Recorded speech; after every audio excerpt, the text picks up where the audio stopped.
For those of you who are following my new to vinyl playback journey, I finally got my hands on a high-end moving coil cartridge, and you could say I've waited over 40 years for this opportunity. And it's been a really long year of non-stop work, so I wanted more of a kickback week, just listening to great sounding music. I wanted it to be from vinyl, and it was the perfect opportunity to test the new cartridge. But this week has been one disappointment really after another, with me making so many mistakes. And of course, learning from those mistakes, I thought I would share some of that with you to maybe save you some of the stress that I've been through this week, but also to share with you my first impressions of this new cartridge, which is the Luxman LMC5. Luxman is definitely one of audio's high-end brands that I trust, and I have had some great listening experiences with their higher-end amplifiers. And I checked out a few reviews for the LMC5, so I thought it would be a surefire hit for the kind of sound that I like. So straight away, I feel like there is a mistake made here. I feel like at this stage of my vinyl journey, it's really important to try and listen to as many things as possible, and definitely listen to, expensive purchases before you make them. Because reading a review, I feel like again at this stage, it's difficult to fully understand the greater context that makes that review what it is. So it's so important to listen to as much as you can, I feel like, when you're a newcomer to audio and a newcomer to vinyl. And I feel like had I kind of just jumped straight in at the deep end and spent £2,000 on the Luxman LMC5, given the week I've had, maybe I would be having a little bit of buyer's remorse. But this is just a review sample. Happy to be honest about that. I haven't spent the money, but the lesson learned there is always take your time, do your research, and if you can, listen to these products before you buy them. The second mistake I made this week was not thinking about the position or placement of my phono stage on my hi-fi racks, because I did a little bit of a system reshuffle to try and better arrange the limited rack space. And I moved the phono stage down next to the air pump of the Bergman Modi turntable. And I had definitely not thought about how sensitive a phono stage can be when you're using an MC cartridge and you have, essentially a very high gain, and that whole circuit in there is extremely sensitive. And I had really not thought about in terms of like the proximity to other hi-fi components.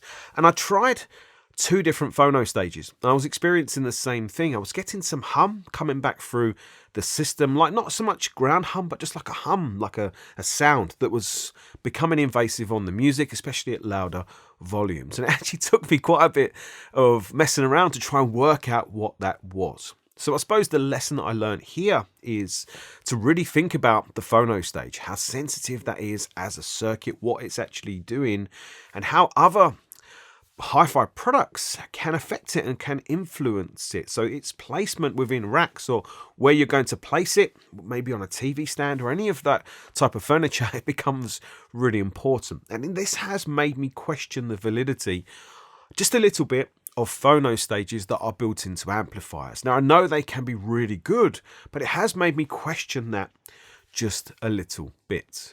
Fixing this mistake, of course, was very easy. I just moved the phono stage away from the air pump. But until I discovered this, I thought I had maybe installed the cartridge wrong and triple checked the pins connection, because there was something here that caught me out too.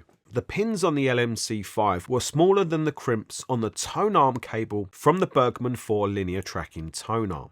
So I had to squish the crimps down a little bit with some pliers, and I definitely wasn't expecting to do this. It's not something I've done before, and it felt really quite barbaric to do it, but it was essential in order for those crimps to kind of fit snug and to fit tight. And that also made me question, I suppose, the installation in general, because the actual Luxman was quite an easy cartridge to install, because it's a screw into type rather than a screw through, and then you have to put on those really fiddly little bolts at the bottom. So I much prefer the screw through. So that was really easy, especially on the Bergman 4 tone arm, because it's just a two-hole type of situation, so there's no kind of movement to the left and the right. You literally just install the cartridge straight and everything kind of tracks really easily. So that part of the installation was relatively easy. And I checked the VTA using a hex map mirrored device. I checked all that, and I think I got that all correct. I doubt it was perfect, but I'm pretty sure I got all of that correct. So I should have been getting a great result, but I definitely did not think enough about grounding, because I noticed, especially at high volumes, I could hear some ground hum coming through the system that was again being invasive on the music some. So I made up some pretty extreme grounding cables using just parts that I had here. So these are WBT next gen connectors, really high end connectors for this use. And this is some Rocket 11 speaker cable, which is like a bi-wire speaker cable, which I kind of cut in half so I could get more cables, grounding cables, out of the same length of speaker cable. So I'd say this is a grounding cable kind of in beast mode, if you saw how thick, the copper is here. But it made sense to just make grounding cables out of what I already owned, because of course it didn't cost me money, and I don't think you'd get probably much better than this in terms of doing the job. But it made me think about how I was grounding the system. So I grounded from the Griffin Essence stereo power amplifier now to the phono stage. I also grounded the Modi turntable to the phono stage, and also the analog cable, which is a DIN to RCA. It's a Tellurium Q statement cable, a really nice cable that I'm using that has its own ground cable, and I connected all three of them now back to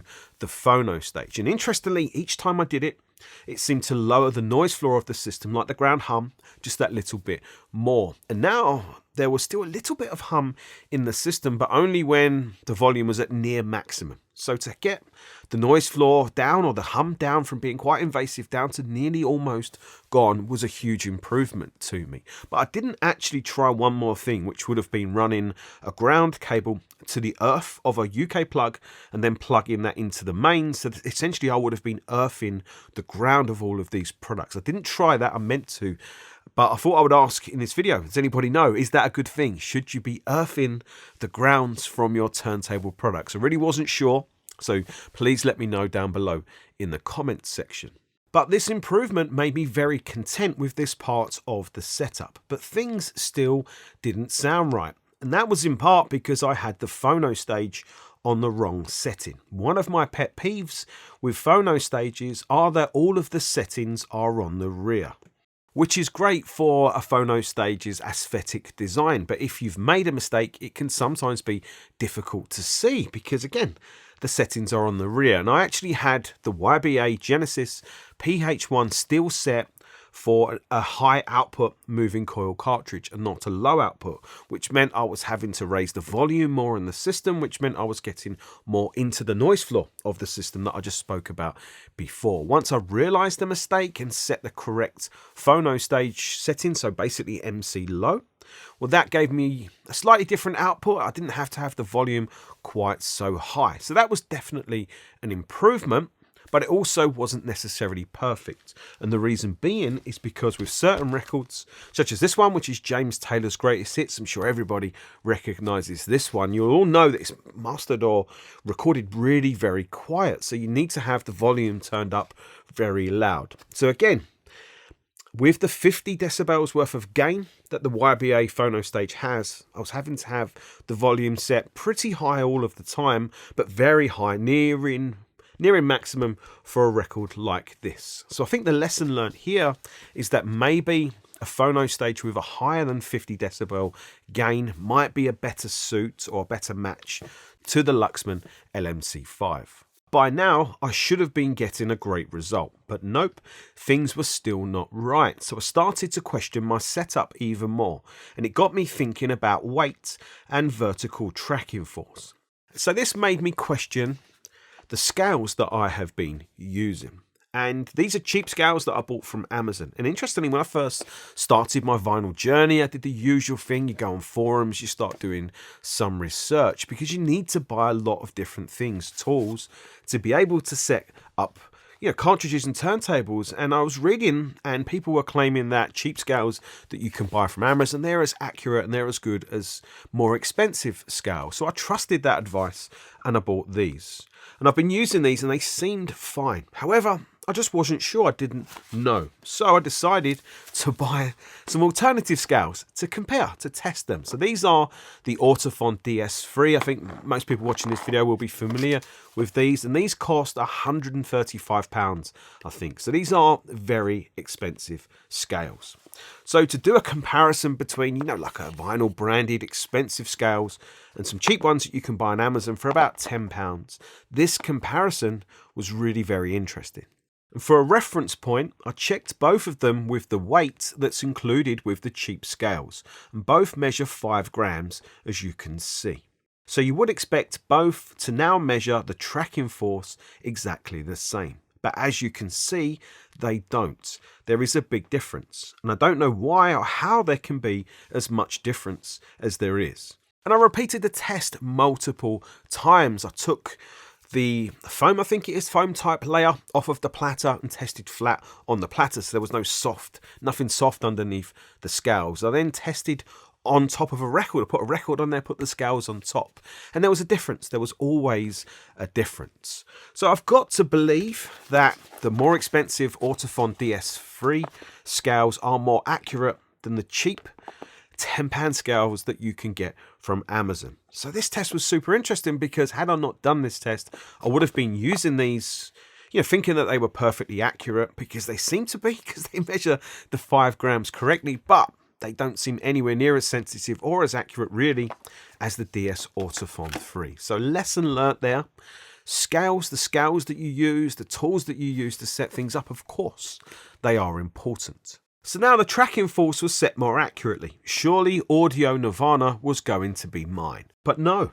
And I tweaked more things. I tweaked the air settings for the Bergman Modi platter and the 4-tone arm, and that made a small improvement. And maybe you're thinking I made a mistake with the LMC5 not checking its resonance or its compliance for the 4-tone arm, but I didn't. I checked it. I did the calculations, and it seemed like the LMC5 was going to be a perfect cartridge for the Bergman linear tracking tone arm, the 4-tone arm. That all seemed perfect, unless I did the calculations wrong. Somebody, please let me know in the comment section if I made a mistake there. So that all seemed perfect.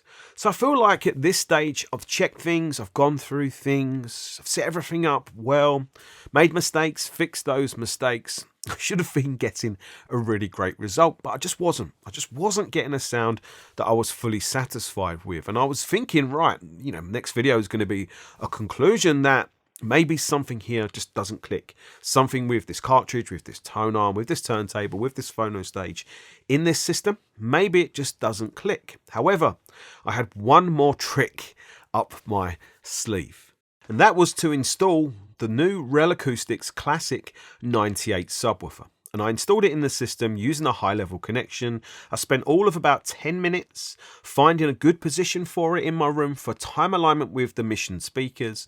I set the crossover pretty high, I'm guessing around 80 Hertz, and that was the key to unlocking a much better balanced sound that was warmer, richer, and bolder in the bass, which then balanced the sound of vinyl playing from the LMC5 in my system infinitely better. And now I could just listen to records, listen to all different types of records that I own, really enjoy them. But unfortunately, I'd kind of run out of, the time that I had allocated for this. So great to have finally achieved it, but terrible to have then run out of time.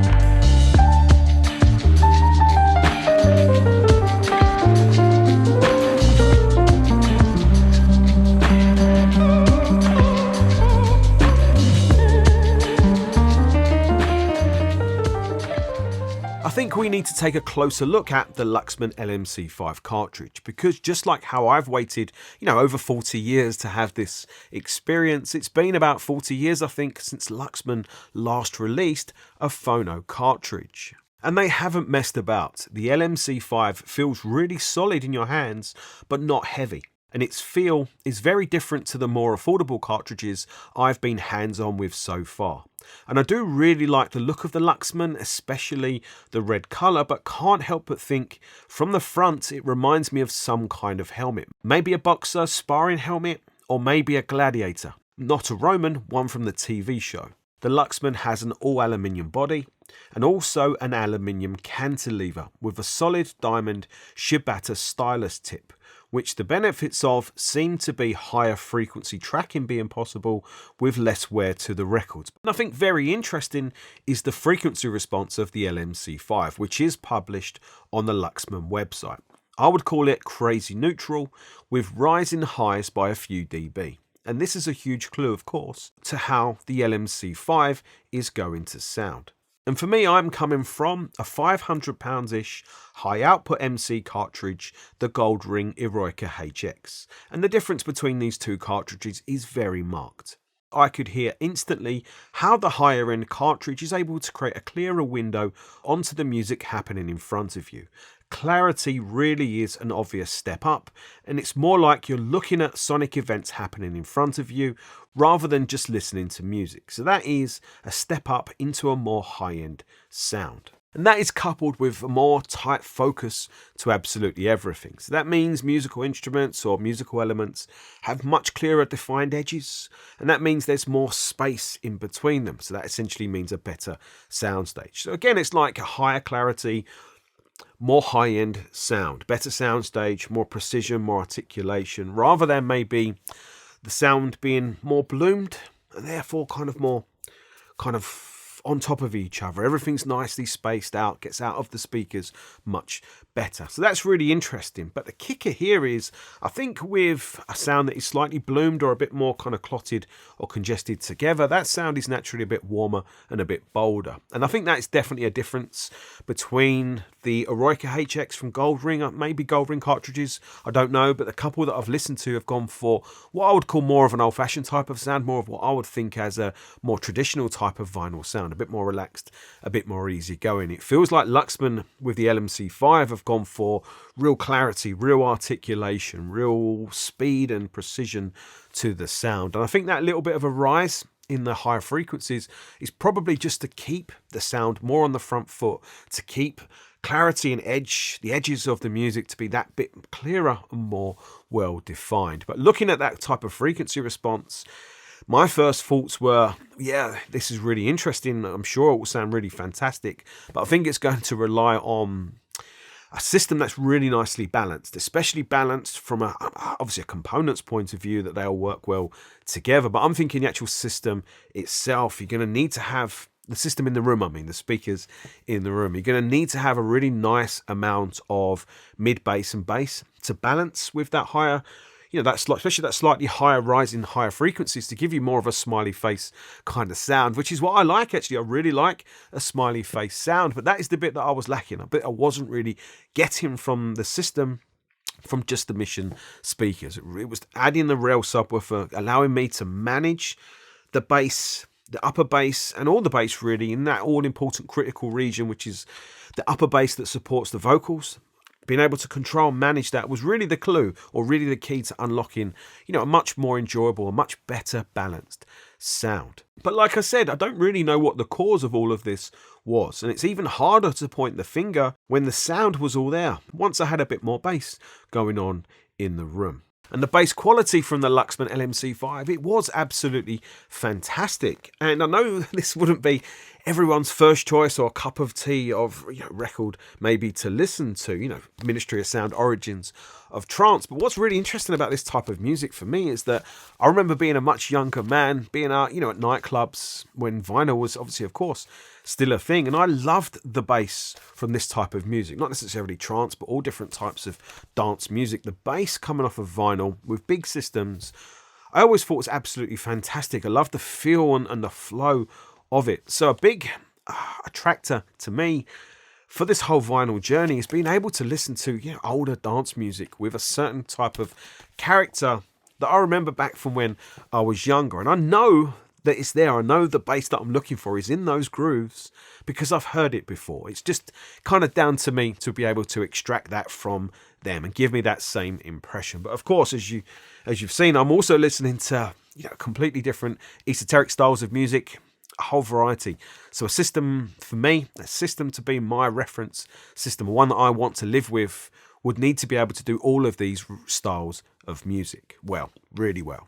But I will say, even with the rel in place, I still wasn't 100% happy, especially with the vocals tonality. It was still just a little bit too lean for me. Fantastic for clarity, fantastic for articulation and detail and space and focus, but just a little bit too lean for my personal taste. So what has been, I suppose, the main takeaways from this week for me, besides making a lot of mistakes and having to fix a lot of mistakes? Beginner mistakes, really, I think, but we have to make them in order to be aware of them, I feel, for the future. Well, I think the big takeaway for me has been, a lot of people have left comments in my other videos that, you need to get a really good cartridge. A cartridge is everything for vinyl. I can understand why people will say that, but the advice I've been given from, manufacturers is that, the cartridge is important, but it's not enough on its own. And I think this test proved to me that it's definitely not enough on its own, or it's just not as easy as just buying an expensive cartridge, chucking it on the end of the arm, and audio nirvana will follow. It's definitely not that easy. But at the same time, it's definitely I'm definitely aware of the fact that this is a step forward. This is how you go forward. This is how you step into a more high-end sound. So I feel like this has definitely opened my eyes to the performance potential of a better cartridge, a higher end cartridge. But I still feel like, getting things right, getting things nicely balanced within the system will be just as important. And it might actually be easier to get a more pleasing result with a lesser quality cartridge, because I feel like when you're stepping up to these better products, the sensitivity of everything with that system goes up as well. So, the spotlight starts to get shined more brightly on lots of individual things that you maybe couldn't hear before, because, everything was kind of, the sound was just kind of bloomed over maybe. And it was kind of masking the flaws with things. When you start to, focus, when you start to more accurately focus the lens on the music or on the sound, well, then all of the mistakes you're making start to jump out more. So it's an interesting one. It's definitely interesting. And what I think is most interesting to me is that now I've had some really good vinyl listening sessions, and once I've got the rel in place here, I was getting some fantastic, really enjoyable sound. So I'm now fully aware that when vinyl is good, it's a great thing to listen to. Absolutely great. However, when you don't have things quite right, it can be a really frustrating thing to listen to, because you feel like you're making mistakes. You feel like things are not right because of something that you've done. And I think in some instances it might be things that you've done. In other instances, maybe it's just certain things not working together. But this is not the end of the road for me. There's lots of things here still with the LMC5 that I'd like to try, maybe different phono stages. I'd also really like to try, a different high-end cartridge with a different tonal balance maybe, and just to see how that might compare and see how I feel about that. And also I'm still really interested to try different types of vinyl cleaning, more advanced cleaning than what I'm doing at the moment, to see what's kind of sound difference that can make, or is that all snake oil? That's really interesting for me. So this is definitely not done. This is just another stage in the journey, learning more information, gaining more experience, and hopefully my mistakes and my experiences in this video can be helpful to you in some way. If you enjoyed the video, please hit the thumbs up. If you appreciate my take on vinyl and other hi-fi product reviews, please consider subscribing to the channel. And if you'd like to support what I do, please consider joining my Patreon.